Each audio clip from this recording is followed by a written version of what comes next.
Timu za Simba na Yanga zinakutana kwa mara ya 110 kwenye ligi kuu weekend hii. Tangu Jumatatu ya Juni 7 mwaka 2025, Yanga ilishinda goli 1-0 kwenye mechi ile ya kwanza, goli lililofungwa na Mawazo Shomvi dakika ya 15. Rekodi zinaonyesha timu hizo zimekutana mara nyingi zaidi, mara 59 siku ya Jumamosi katika dabi 109 walizocheza.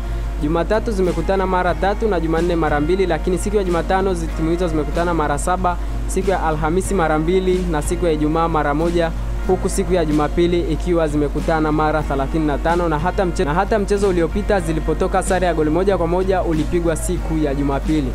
Katika michezo hiyo 35 Jumapili, Simba imeshinda michezo 9 ikipoteza michezo 7 na sare 19, kuonyesha kuwa ni siku ambayo Simba imekuwa na bahati kwao kulinganishwa na timu ya Yanga Africans.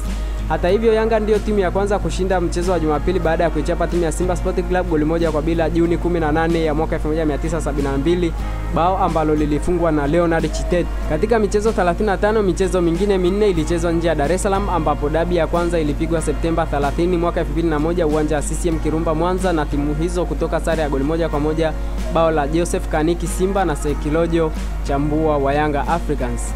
Dabi ya pili nje ya Dar es Salaam ilichezwa Aprili 17 ya mwaka 2005 na Simba kushinda goli 2-1 uwanja wa Jamhuri Morogoro, mabao ya Simba yakifungwa na Naudin Msiga pamoja na Athman Machupa, huku lile la Yanga Africans likifungwa na Aaron Nyanda.